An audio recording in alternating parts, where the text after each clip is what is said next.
agradecer a todos os irmãos que compartilharam, né, com a minha família, lá nas nossas orações, pela vida da minha mãe. E graças a Deus, né, ela passou para o Senhor debaixo da bênção, né, com seus dias completos, assim, né, não vamos dizer especificamente, mas de forma geral completos, 95 anos. Minha mãe, ela deixou para nós uma grande história para todos os filhos, né, de coragem. O nome Arminda quer dizer mulher que tem armas, mulher que é guerreira, né? Seu próprio nome vem de um contexto militar. E a minha mãe foi essa mulher mesmo, guerreira, lutou muito, batalhou. A minha conversão, todos nós, né, inclusive, a gente vai fazer um pedido, o último trabalho, né, da nossa série dos 3, vai ser sobre a biografia de vocês. A gente está falando sobre o contexto, está falando sobre pós-visão, sobre, né, a história geral aí. E vai ser importante também você passar a sua história, né? Um dos nossos trabalhos vai ser esse, depois a gente vai explicar melhor. Mas então minha mãe foi a responsável além do meu nascimento, né, biológico, do meu nascimento espiritual. Foi ela que me conduziu a Cristo. Todos nós temos um pai espiritual, um discipulador, né, que nos chegou a Cristo. No meu caso foi a minha mãe. A minha mãe também foi responsável pelo meu chamado ministerial. Foi ela que, na hora que eu nasci, né, eu ter nascido no dia 4/5, eu nasci no dia 5/5, e aquele processo todo de muita dificuldade no parto, ela fez um voto a Deus, que eu nascendo perfeito, ela também, estando viva, ela iria fazer tudo que fosse possível a ela para que eu me tornasse um obreiro, um ministro do Senhor. Na mente dela era um pastor, que teria que ir para o seminário, fazer uma faculdade teológica, porque a visão dela era presbiteriana, né? Então ela pensou nisso aí, me levar para o seminário, fazer todos os esforços que ela pudesse para que eu me tornasse um pastor. E então ela foi minha mãe ministerial, né? Por causa dessa oração, meu chamamento se deu ali, já procede desde ali, né? Desde o útero também. E depois ela se tornou minha mãe intercessora. Mãe intercessora porque ela cumpriu o que ela disse, o voto que ela fez, ela se manteve firme, me levando à igreja. Com 12 anos ela foi para a igreja e não deixava que a gente faltar para as escolas dominicais, era muito da noite, sempre rígida, né? Ela muito, uma liderança muito forte, ela sempre foi líder, né? Ela assumiu, né, um papel paterno também, né, bem nova, viúva de muitos anos, mais de 50 anos, né? Então ela assumiu a liderança da nossa família inteira, e isso ajudou também, né, nos conduzir lá no caminho, para a disciplina que ela tinha. Então, a história dela é muito forte em todos nós lá em casa. Impactou muito a nossa vida, e a passagem dela foi tudo certinho, né, tudo sob a direção de Deus. Temos 95 anos dela com muita gratidão. Tivemos um tempo, 20 dias antes do falecimento, nós fizemos um culto de gratidão, uma celebração da igreja dela, fizemos um jantar que ela gosta muito de oferecer comida para todos, e convidamos pastores, obreiros.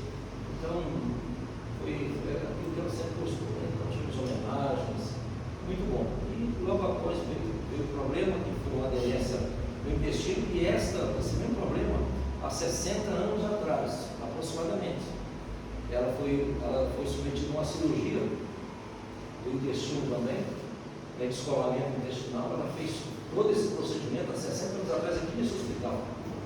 Foi de onde saiu também o meu nome, né? Porque Carlos vem do médico que fez a operação nela. E aí Carlos, depois Carlos por causa desse médico. E depois de 60 anos aconteceu de novo, né? O intestino rolou, houve obstrução, os médicos acharam que era complicado, tanto deixar, não tinha como, destruída, como vai fazer? tinha que desobstruir, no meio de cirurgia, porque estava colado, não tinha passagem, resultado, e no risco total, o risco era mesmo de não conseguir sair da mesa, de sair da sala de cirurgia. Ela passou 4 horas de cirurgia, recuperou, primeira semana, primeiro dia, segundo dia, terceiro dia, né? Estava mandando boletins aí os irmãos. Aí no terceiro dia ela estava melhor, o quadro clínico dela só melhorando. O médico falou assim: rapaz, agora eu tenho esperança com sua mãe.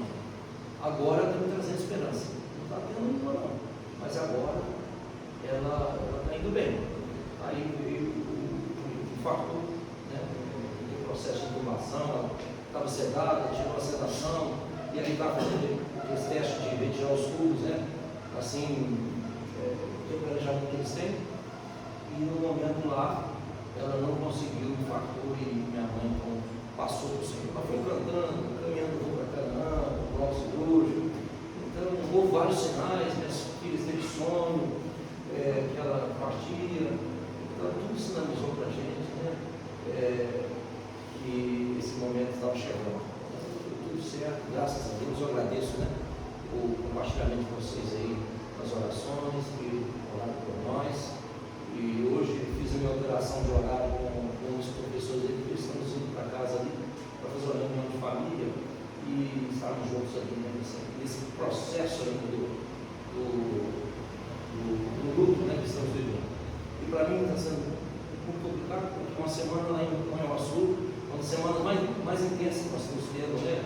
Eu com responsabilidades lá, tanto da igreja, na área de construção, e também nesses eventos de Marcha para Jesus.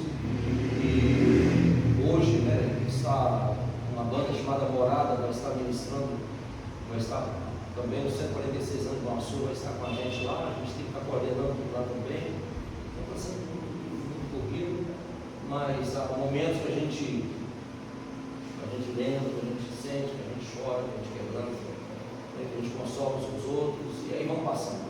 Deus vai nos dar, se o mal consolo, a segurança, a esperança e a vida que ela viveu, de alegria, de força, né, de entusiasmo que passou para nós. Então, está se dando uma força muito grande para todos os familiares. Então, isso. Glória a Deus. Então, vamos lá, né? Então, Lucas, capítulo 5. Lucas, capítulo 5. Nós temos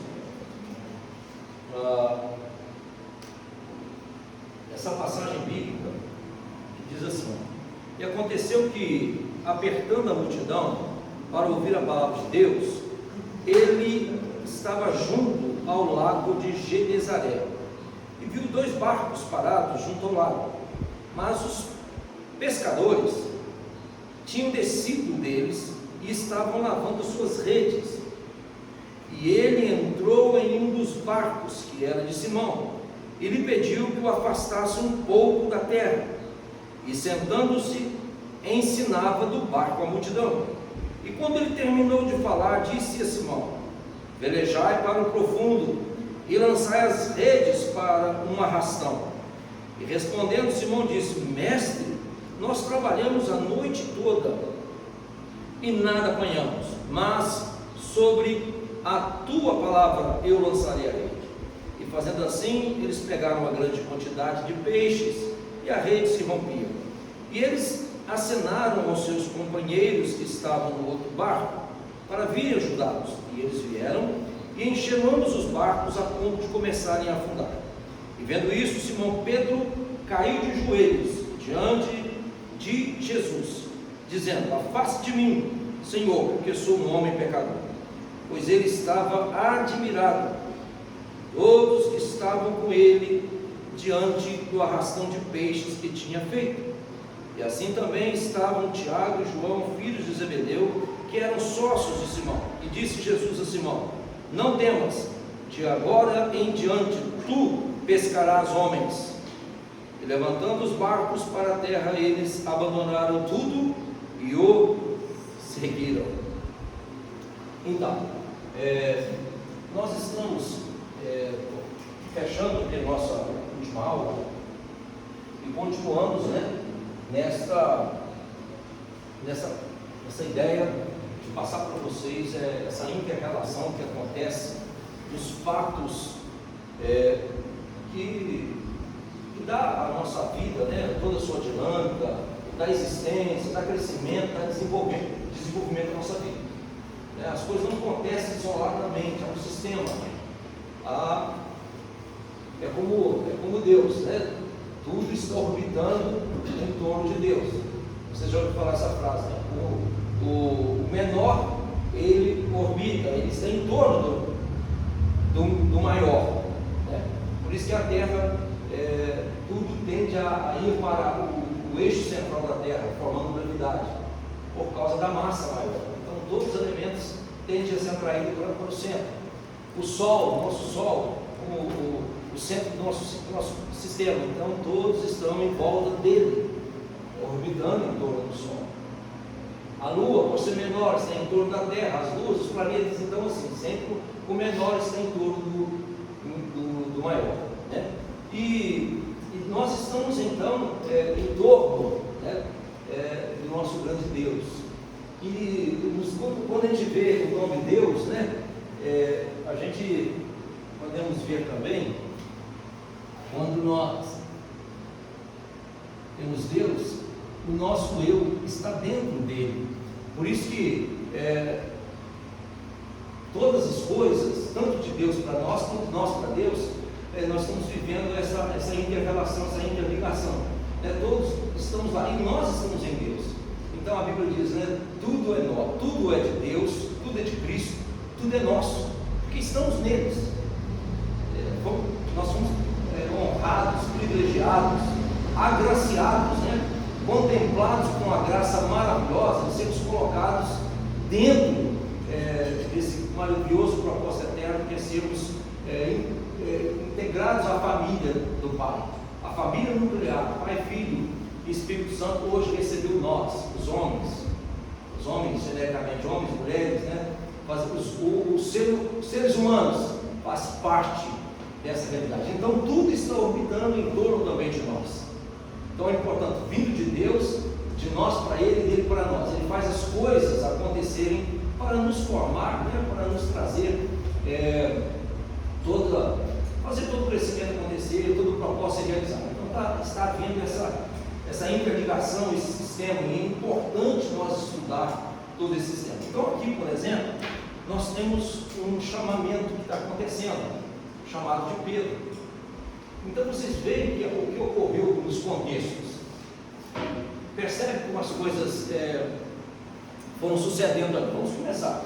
Primeiro, ele, a noite toda, vai a uma pescaria comum, normal deles, e não pega nada. Olha, isso é uma coisa casual. Até eles pensam, mas nada, deveria ter alguma coisa, mas não pegaram nada naquela noite.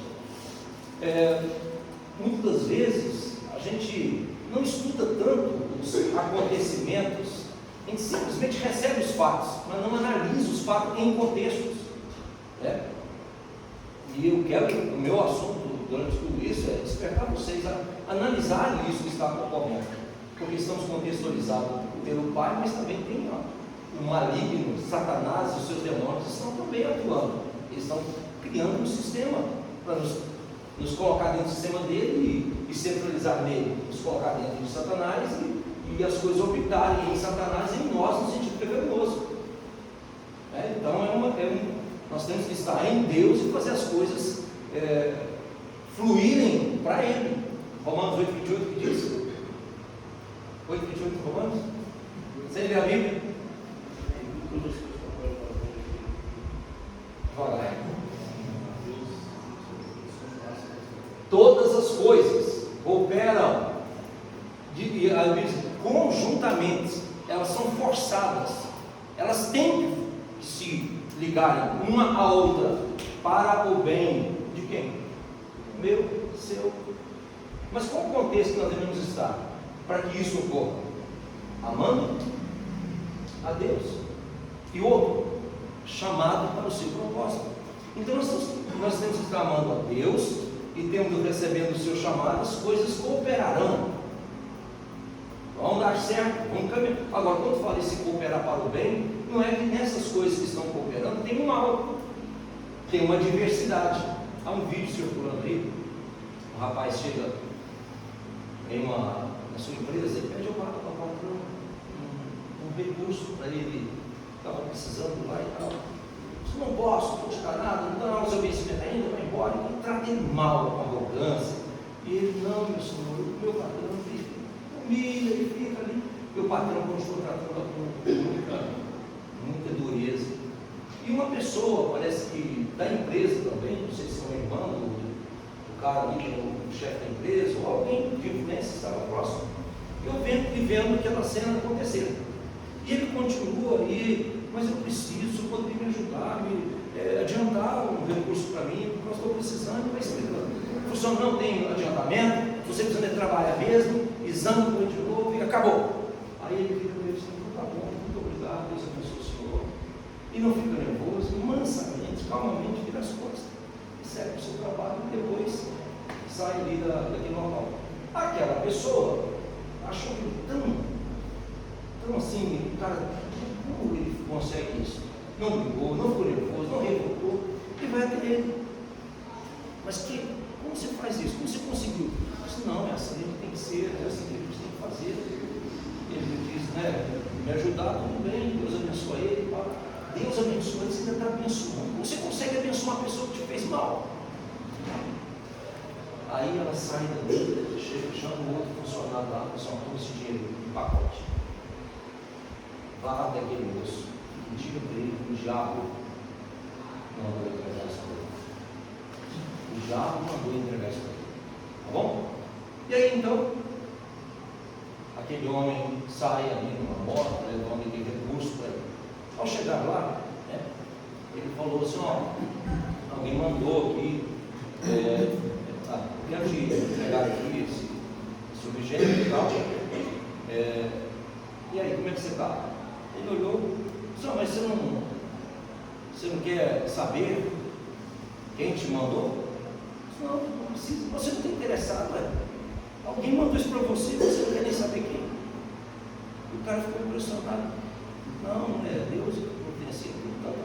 Aí ele falou assim para ele estava insistindo para ele querer saber, porque ele iria falar que era o diabo que mandou. Antes ele falou assim, olha, sabe, eu não preciso saber quem mandou, porque quando Deus age, até o diabo obedece. Até o diabo obedece. Então, é importante que, mesmo que ocorra algumas circunstâncias, alguns fatores ruins, se você está amando a Deus, se você está sendo chamado ao propósito dele, ou mesmo que ainda não estão amando, estão chamado, vai acontecer coisa para que você ame.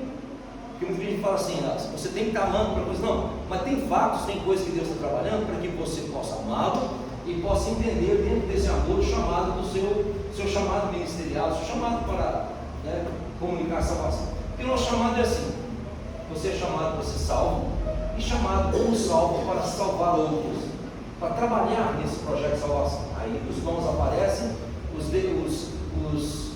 as especializações acontecem, mas na verdade estamos no contexto de salvar pessoas, Porque o grande projeto para tornar real, o grande sonho divino para tornar real é a salvação que ele trouxe para a gente. Toda essa história de uma família eterna que vocês viram aqui nos contextos que nós apresentamos, só acontece por meio da salvação, E como salvação é tão poderosa que ela aconteceu antes da perdição, nós não nos perdemos e depois Deus nos salvou. Na verdade, a salvação aconteceu e nós nos perdemos. E aí então se deu esse projeto revelado, demonstrado e que nos trouxe à luz desse propósito maravilhoso do Senhor, que temos que ser salvos. E estamos com aquela ideia, que não é da predestinação, mas que é na escolha. Deus predestinou um projeto lindo, maravilhoso. Agora quem vai para ele vai depender do exercício livre da sua pessoa para você fazer escolha. Agora todo um trabalho acontecendo de salvação. Se a igreja falha, se o irmão falha, e isso prejudica esse desenvolvimento dessa grande salvação até na vida das pessoas. As pessoas precisam ser impactadas, precisam ser tocadas, precisam de obreiros trabalhando, cada um nas suas especializações, a igreja trabalhando, porque Deus entregou para cada igreja local a sua cidade, por isso nós temos igreja da localidade, Você sabe que o contexto no Novo Testamento é a igreja denominacional, É a igreja local. Igreja onde é dividida pelo presbitério e com uma geografia onde uma esfera de ação de autoridade que esse presbitério, com esse corpo de membros, atua. Então ele é delineado numa localidade. E a igreja é responsável de atuar, de salvar vidas, de fazer a obra de Deus naquele lugar. Por isso que a primeira coisa que o ministério apostólico, ao chegar no lugar, faz é plantar uma igreja. Não é ficar ele só trabalhando para a salvação de todo aquele povo, mas plantar uma igreja. E através dela, ela vai alcançar aquela área delimitada, né? Tanto geograficamente, primeiramente eclesiasticamente, né? Com a autoridade de uma liderança presbiterial, junto com a sua geografia física, né? Aí estabelece um perímetro, e aí então a igreja atua ali, fazendo a obra de Deus. Aleluia. O apóstolo não, ele é extra-local. Os presbitérios e igreja é local para fazer a obra. Isso aí é um assunto para outro momento. Mas então, irmãos, é importante que esse chamado que nós recebemos, esse ministério que Deus nos dá, cada um no seu dom específico, é para salvar pessoas, é trabalhar essa grande salvação, e executando assim um propósito eterno, a qual nós estamos contextualizados nele, estamos vivendo ele, né? Essa ideia de contextualização podemos chamar também de cosmovisão. Não sei quem já viu esse termo, né? Cosmovisão é a visão subjetiva que cada um de nós temos da vida. Do meu ponto onde eu estou, eu consigo vê-los, mas tem lugares que eu não consigo enxergar ainda. Mas essa é a minha cosmovisão a partir desse momento aqui, desse time nosso aqui. Eu estou vendo vocês, eu enxergo as coisas de um lado, do outro, onde a minha capacidade visual alcança. Eu tenho uma perspectiva de tudo isso que eu vejo. Isso é a minha cosmovisão que eu faço dessas coisas. E a gente tem a cosmovisão geral, né? De mundo, de como enxergamos o mundo. E temos a cosmovisão, a maneira que eu vejo o mundo, pela ótica, pela visão divina, pela visão cristã, pela visão da Bíblia. Por isso que é importante nós termos todo cuidado. E é dessa cosmovisão, ou desses contextos que a gente vai analisando, vai enxergando, criamos o chamado SBCVC. Eu já falo muito dessa sigla, SBCVC. Quer anotar aí? S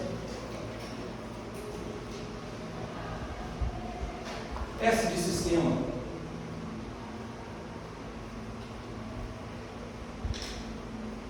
B de básico.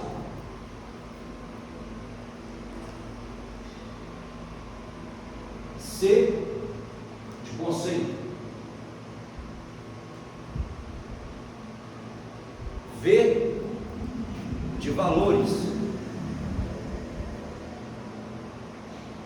E o último C de crenças.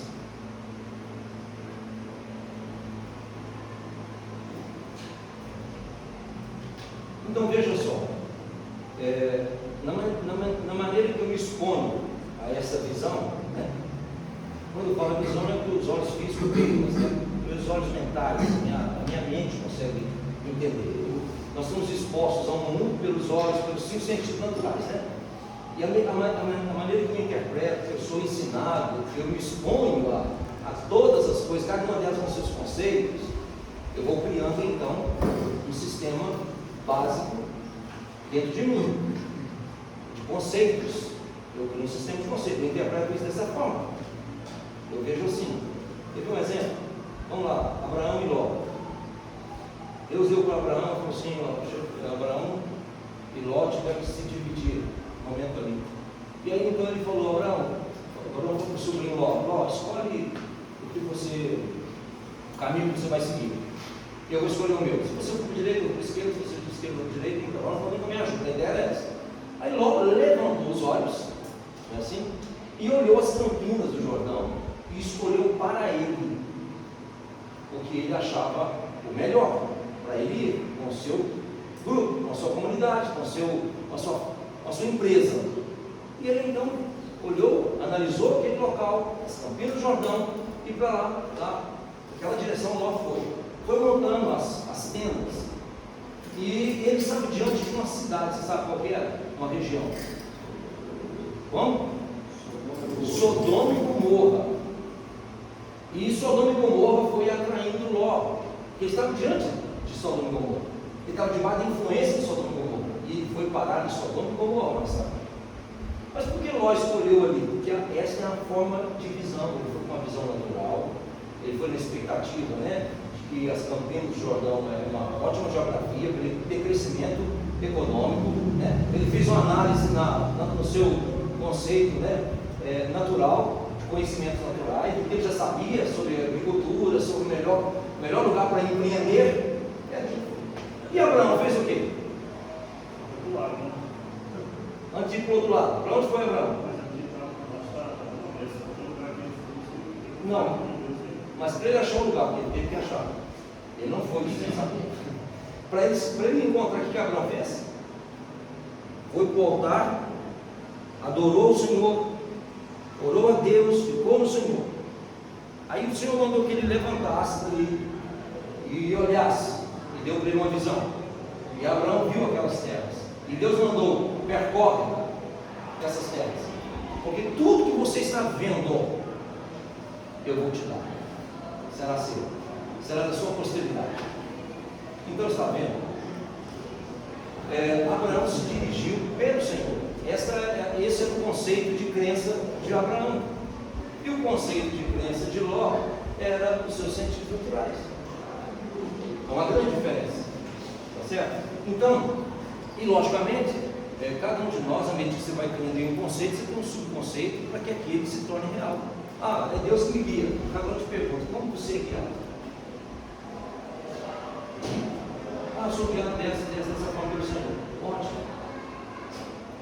Deve crescer um pouquinho na direção, para você continuar tendo mais direções, mais orientações. Então, à medida que você vai desenvolvendo seus conceitos de valores e crenças, então vai se estabelecendo dentro de você, né, um sistema onde vai ser guiado, onde você vai se dirigir e controlar a sua vida. Então você tem aqui. Então por que eu estou lendo com vocês e li esse texto? Você está vendo?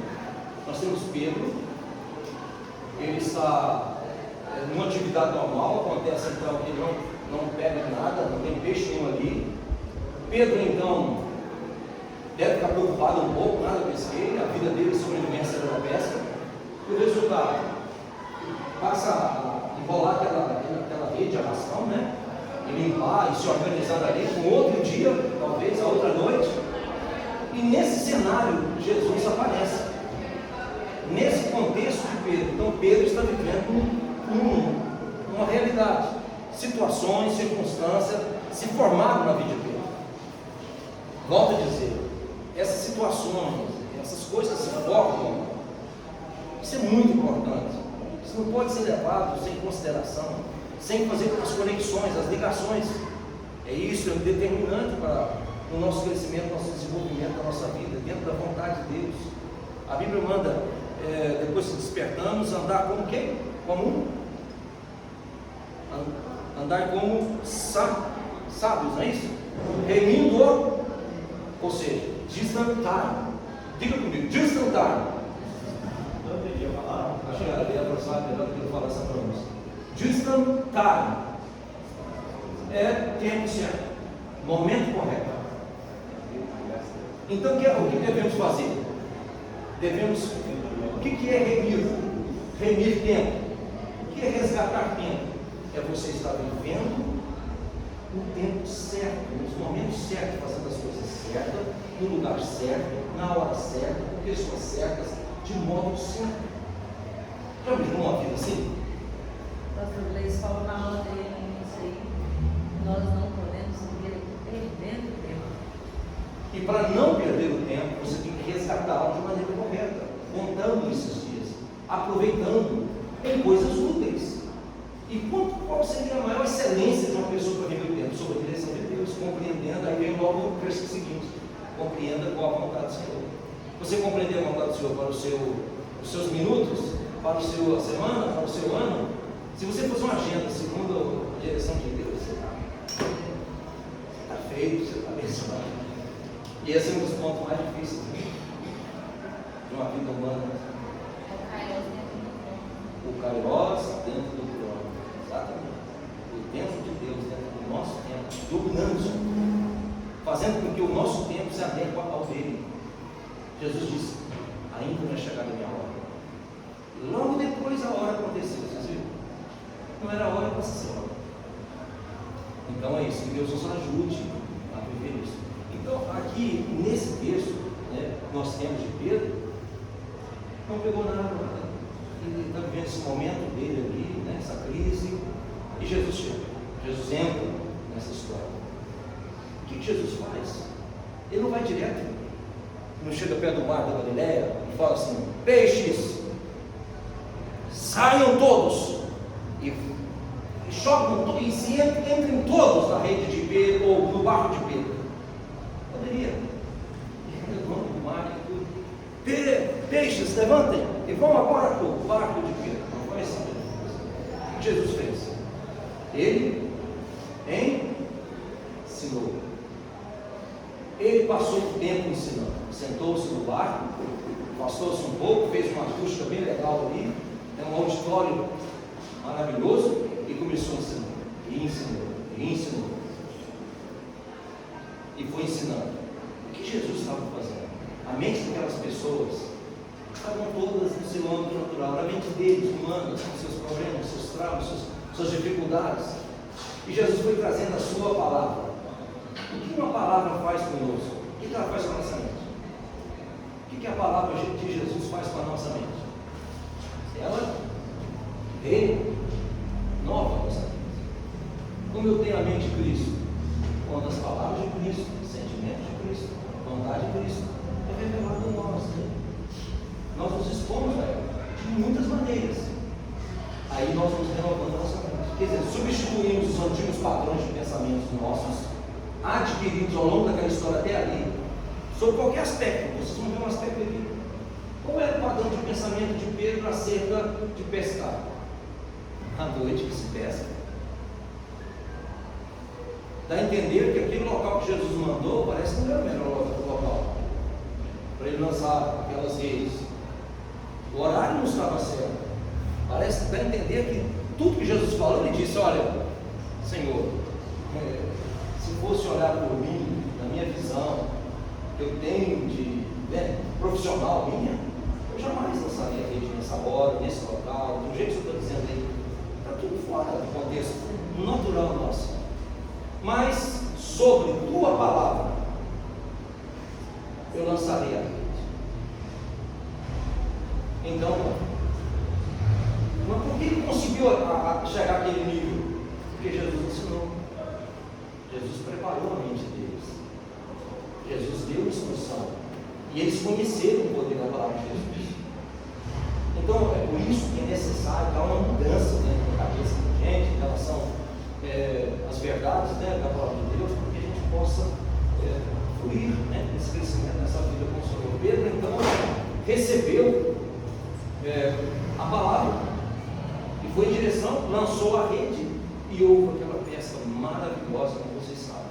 Agora, o mais interessante também que acontece, o que ocorreu na sequência? Ele volta, as redes cheias de peixes, e toda aquela história que vocês viram, e depois Jesus usa aquele momento para fazer o chamado. Olha o contexto, presta atenção. Olha o contexto. Olha o exato momento que ele diz: Pedro, daqui para frente, você não mais será pescador, a não ser pescador de homens. O que você pensa que entrou na mente de Pedro? Que seminário foi aquilo ali? Então, pega o que aconteceu ali e transfere agora para o futuro do ministério de Pedro. Ele tem que o lugar de pescar mais adequado, poderoso evangelismo, é segundo a sua palavra. É só irmos direcionados para a sua palavra que vai funcionar. Ele vê que a palavra dá certo, que a estratégia de Jesus é a melhor, que seguir o Espírito Santo é o melhor caminho. Ele sabe. E tudo que ele faz logo depois disso, ele faz sob direção de Deus. Ele não anda mais segundo a cabeça dele. E outra coisa, ele entende que o ministério dele vai dar certo. Que se ele disse que ele ia pescar homens, e aquela pescaria que ele fez ali foi tantos peixes assim, grandes peixes, que as redes se rompiam, o barco parece que ia afundar. Então o ministério dele iria ser muito frutífero. E que ele sairia com um ministério de sucesso. A mente de Pedro foi impactada. Porque tem duas maneiras de fazer renovação, né? você receber conhecimento repetitivo e gravar na sua memória por repetição. Você pega a verdade, você vai absorvendo, memorizando. É uma forma de renovar a mente. E a outra forma é por emocional. É quando você sofre forte impacto. Os fortes impactos deixam tudo bem registrado dentro da gente. Lembra? Os fatos mais marcantes da sua história estão aí dentro. Você não esquece o que te impactou na sua história. Acidentes, coisas que emocionou muito você. Por isso na infância, a gente tem muitas imagens da infância. Isso impactou. E do decorrer da infância, primeira, segunda, terceira, você vai então somando situações que impactaram a sua vida. Então, essas emoções, com esses conhecimentos emocionais, isso ajuda a nos renovar. É por isso que o crente precisa de experiência com Deus, somada à teoria, somada às aulas. Por isso que a aula de Jesus sempre foi essa: aula, ensino teórico envolvido com prático, ensino prático com o teórico junto. As coisas se misturavam. Tem momento que ele não ensinava nada, fazia, depois ensinava. Tinha outra hora que ele ensinava tudo, depois fazia. Uma coisa confirmando a outra, o ciclo de teoria e prática e teoria, e aquilo ia entrando na mente dos discípulos, ia formando uma mente nova. Amém? Então pronto, se você fica só ouvindo, não vai fazer, a experiência não te renova, não muda você não aprende, você não cresce. Mas se você for para pegar o ensino e sair na prática, as coisas funcionam, as coisas dão certo. Então que Deus nos ajude aqui, a entender isso. Eu lembro, estava no sindicato, estava no processo de chamamento ministerial. Deus estava falando, estava me buscando entender a sua vontade para a minha vida. Trabalhava aqui no sindicato patronal. E quando eu estou lá, de repente, lá do meu birô, sob o balcão, eu vi um bracinho assim, passando numa carroceria. Assim, na hora, saí dali. O que é isso? Será que é um braço mesmo que eu vi? Entrei em curiosidade. E eu não me contive. Quando eu vi passando, peguei a bicicleta e fui atrás. Aquele carro se dirigiu ao cemitério. Quando eu cheguei lá na capela, estava lá o Senhor. História, cena doída, sofrida. Um tiro bem dentro do corpo. Parte do corpo todo queimado. Aquele braço estava assim, enrijecido naquela posição. Quando foi harmonizado o corpo, foi daquele. Eu olhando aquela cena, o Espírito Santo falou para mim, impactou-me fortemente com respeito ao chamado a trabalhar com pessoas, a salvar pessoas, a tratar com pessoas. Um dia aqui, no casarão, uma senhora andando como um zumbi por a Vila Nova, muitos anos. Quem anda aqui tem tempo maior sabe que uma senhora, não sei se não lembra, Dona Maria, não sabe ficar rodando, aquela mulher. Todos os bairros de Varginha ela rodava.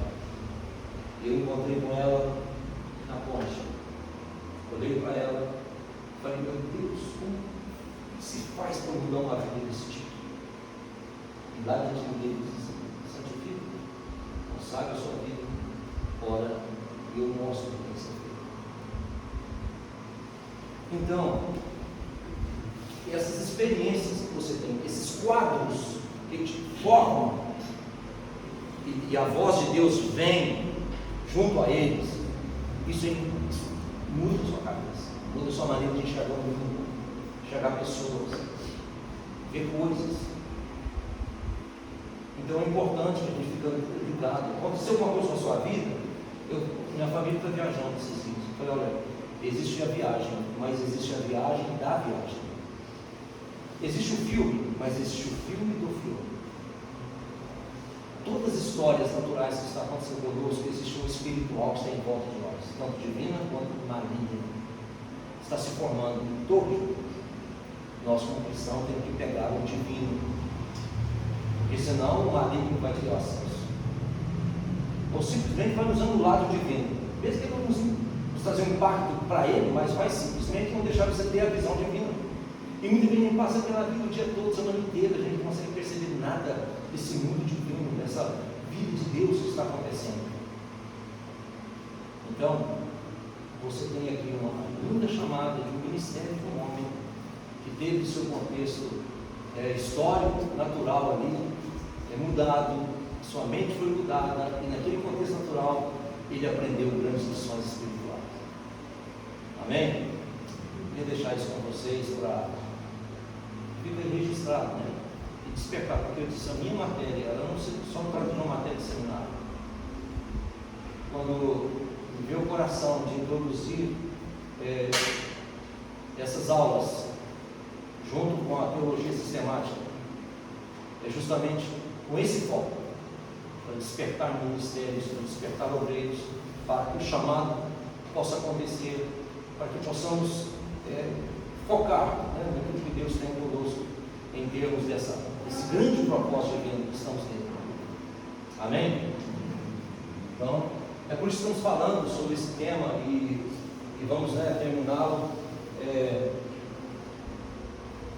para que possamos discernir que estamos contextualizados, né, que estamos em uma cosmovisão divina e temos um sistema de conceitos de crença que temos que ir definindo entre nós, para que as coisas possam fluir certo, corretamente. Porque não é só um chamado para fazer algo de Deus, a gente sabe como faz algo de Deus corretamente.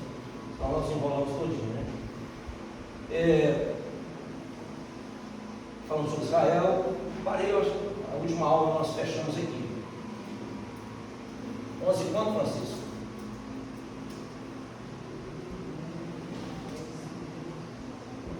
Tempo do final da aula, 11. Fecha por horas. 10h50. Está acabando, né? Acabando? Tem 8 minutos. 8? Obrigado. Então, aí nós falamos sobre a igreja, o contexto, estamos contextualizados em igreja, né? Nós falamos sobre isso, falei sobre a grande comissão e sobre a igreja. Bom, eu gostaria de finalizar aqui com vocês, falando também da igreja, né? Essas mudanças, né? A gente chama reforma agora. Temos a reforma. Fiz até uma pergunta para o professor nosso aqui, mas onde estava a igreja depois que a igreja organizada foi reformada? Porque a igreja organizada foi reformada, certo? A igreja católica. E a outra igreja? Ela desapareceu? Aí nós explicamos para vocês, né, que tem uma igreja invisível dentro da igreja visível. Muitas das vezes a igreja visível, organizada, denominacional, oficial, não diz que essa é a igreja que vai subir, que todos que estão ali, mas existe uma igreja que é viva, muitas vezes não é formal, é informal, que não está dentro da... lógico, tem toda a igreja que é do Senhor mesmo, ela compartilha, né, da sua organização. Muitas vezes, muitos enfatizam a titulação. Tem pessoas que não têm essa formação, né, não tem essa titulação, mas está ali dentro. Uma igreja que é submissa, que está oculta aos olhos, perseguida, obediente, dinâmica, amorosa, triunfante, gloriosa. Essa igreja realmente ela sobe. Essa igreja que faz a obra de Deus autenticamente. Essa igreja que é a perseguida. Nós pensamos que a igreja, o seu tipo, a sua denominação está sendo perseguida. Talvez é perseguições políticas. Mas a verdadeira perseguição mesmo está Satanás, está atrás daqueles que têm a revelação do divino, do propósito de Deus, que ama a Deus de fato e verdade. E muitas das vezes a igreja passa a ser, na sua aparência, né? Tem vantagens. Em alguns lugares hoje fala que eu sou evangélico, você tem status hoje. Antes não tinha. Antes parece que lá no primeiro século tudo que se dizia a igreja, o povo do caminho era perseguido.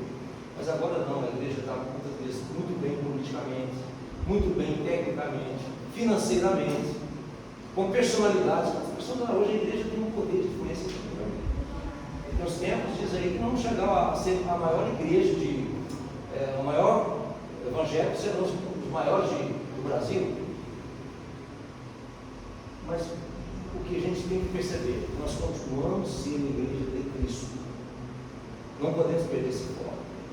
Não podemos sair dessa submissão ao Espírito, essa submissão a vida de santidade com Deus, a esse comprometimento de relacionamento com o Espírito Santo.